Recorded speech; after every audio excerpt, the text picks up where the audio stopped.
Someone just got a really good deal. Welcome back, Troglodytes, to your daily dose of guitar information, the Trogly's Guitar Show. We've got some Facebook stories to talk about tonight. So Rance was at his local guitar shop to get some supplies for his parts caster, and then bam, there it was, on the wall, the guitar that caught his eye. It was listed in the shop as a 1982. You can see what looks like a case tag over here in this photo, but he knew better than that. I don't have a photo to show you, but apparently the serial number of this one dates it to 79, 10 digits before the famous one that Adam Jones uses. Now normally I wouldn't really share a story like this because, as I told you before, it's a very common tale as old as time. You go in for strings, you come out with a new Les Paul. But there's two additional gotchas about this one that just makes every reader say, why couldn't it have been me? And the first gotcha is what he taunts us with right here. Feel free to zoom in on the price tag. My jaw dropped when I saw that. $2,200. Ah, man, that's like 2012 pricing for something like that. Apparently the story behind this one is it had one owner for its entire life and it belonged to a local musician to this shop. He played out and gigged with it, as you can see by the neck wear right here, and how yellowed over the finish has become. I'm not sure if he's no longer with us and the family just came to trade it in, but I feel the shop really messed up here, because a quick run to Reverb is going to show you most are asking in that 7 to 12K range. Now, do they necessarily sell for that anymore? No, the market has deflated from the Adam Jones inflation of everything, but really nice ones can still fetch a pretty penny. But generally speaking, that 5 to 8K range is most realistic for many examples. However, the original owner liked to modify things. Now are we talking things like, oh, he took the pickup covers off, we don't have a bracket for our pickguard? No, the original owner did something different. He has shaven the body down right here, completely erasing the back's binding. And then at some point in time, probably had a touch-up of some sort done, and it really doesn't look that bad. So that tells you this guy was playing high up in the upper fret registers, and he cared about this thing as his workhorse. Fantastic guitar. Now there's definitely ways to go too far on heel shavings, but this one looks relatively minor. So that said, I still think $2,200 was a screaming deal. That is bare minimum a $4,000 Les Paul custom. I think the shop messed up there, but if you look at what they normally have in the shop, that looks like some sort of an import or Epiphone. There doesn't look like anything too ultra high end in here, so maybe they don't get many vintage Les Paul customs in. That's why I suggest to you, if you're gonna use a shop to sell your stuff, make sure they specialize in what you're bringing them. So congratulations, Rance, you got yourself a fantastic deal, and I love these blue interior cases. They were very shortly lived in like the mid-70s. They look particularly fantastic with Les Paul artisans. They do a great job of bringing out walnut colors. But our next tale is about an inheritance. He was looking for some help to identify his late father's Les Paul. That was his pride and joy that he played all the time. He wasn't sure if it was a real Gibson, but I found this funny. He goes from not being sure if it's a real Gibson to saying, is it exactly what it is? A super niche model? So I feel like he might have did a little bit of research beforehand, or is maybe just showboating it a little bit. But let's go ahead and take a look at it together. So we've got a 3-piece top, we've got dot inlays, we've got binding, looks like we've got at least one Tim Shaw PAF sticker here with our speed knobs. He is 100% correct. This is a Les Paul Studio Standard. We've documented a few of those on the show. They're kind of a cult classic if you have a bad back, because the first 2 years utilize alder bodies and they're slightly thinner than a regular Les Paul custom. Due to all those factors, they can be a little bit lighter and oftentimes they look just as good. Now coming over here, we can see the headstock, not in the best of condition, but here's the thing about this model. It doesn't actually use a type of headstock veneer. It looks like it's just painted on over top of it. Otherwise, you wouldn't see the wings from the headstock being pieced together, and you don't really notice that until some age starts to kick in, but that's how they also save some money here. But the next thing that caught my attention is the fact that we have these pearloid tuner tips. These were throwing people for a loop. Now, unfortunately, we don't have a photo of the backside, but Gibson did use those on things like the Antique Natural Spotlight Special or the 335S. So most likely they're going to be Gibson branded Schaller tuners. And while typically those are the only two models you find it on, I have seen at least one standard, so it's possible that a small run of studio standards, like if it has a custom shop edition decal on the back or something similar, could potentially have it. But again, we don't have a photo of the back of the headstock, so I can't guarantee it to be original or not. But what if I told you there's another kicker to this story? What is going on here? So our headstock wings should not be contoured like this, let alone on both sides. So there's someone in the comment section saying somebody might have filed that down to fit these new tuners.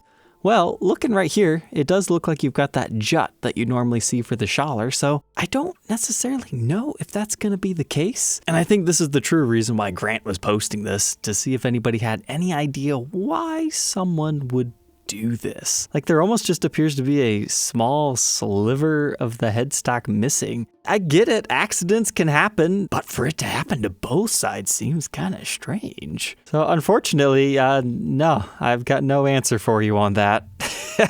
Maybe he was just feeling quirky one day. But studio standards are fantastic. Even in that condition, bare minimum, you should probably insure it for about $3,000. And oh, he's updated it. Apparently the whole headstock was shaved and the serial number's gone.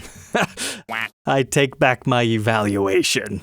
But now check out this cool custom Joe found out of the Kansas City area. He got it for $400. I'm not sure if that was recently or what.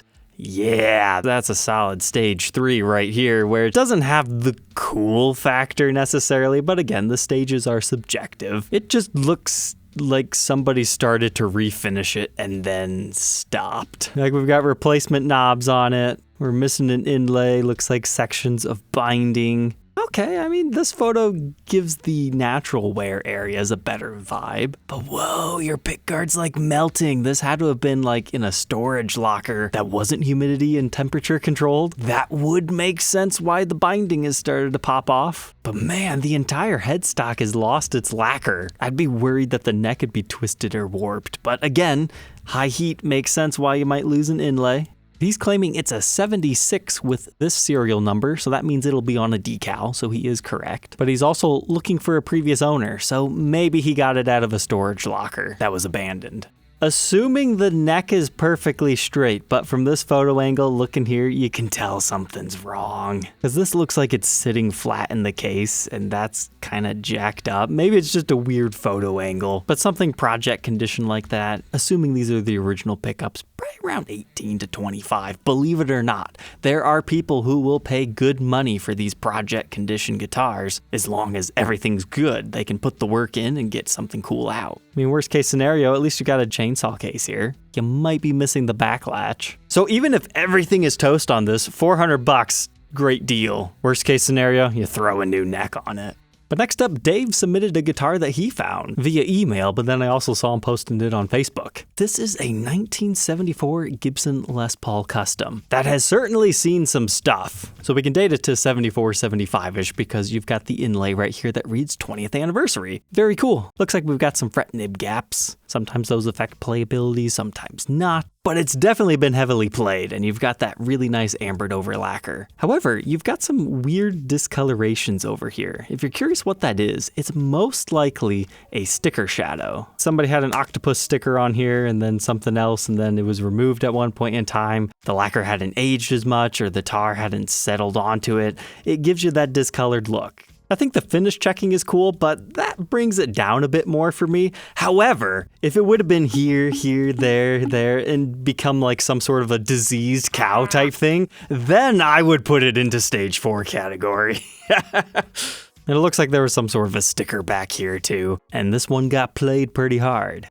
Then look at your headstock. We were talking about this on Old Smoky, how it's just the clear coat that's ambered over and aged. If you were to pick the finish off, you'll see just the regular mother of pearl. And if you go down here to the binding, I forget which video I was looking at, or maybe I was reading some comments. Somebody was saying plastic takes a lot longer to age than a clear coat. So just because a binding hasn't really aged much doesn't mean that it will forever be like that. So like in another 150 years, if people are still collecting these things, it'll be interesting to see how things age even further than that. Because relatively speaking, there's not many Gibson guitars that are really that old in the grand scheme of time. But if that wasn't enough fun, I've got 2 more reverb guitars. So check out this interesting SG Standard.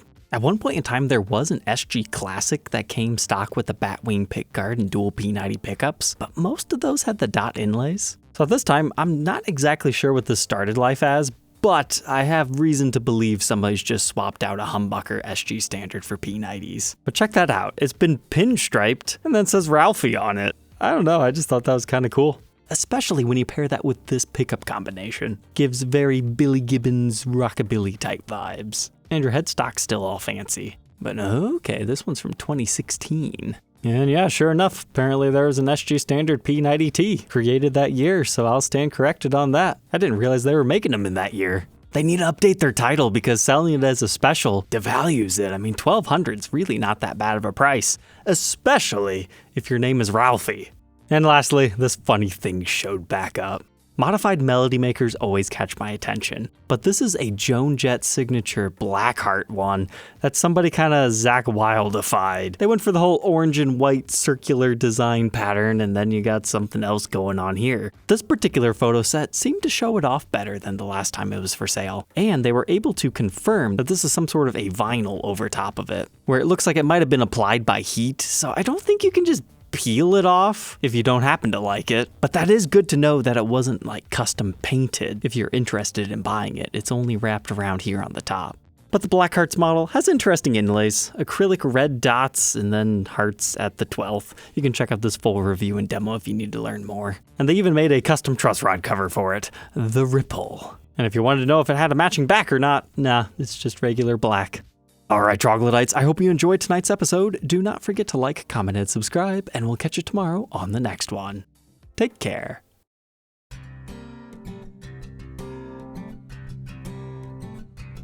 If you enjoyed tonight's episode, consider subscribing. I post videos like this every day, and you might even enjoy this next one.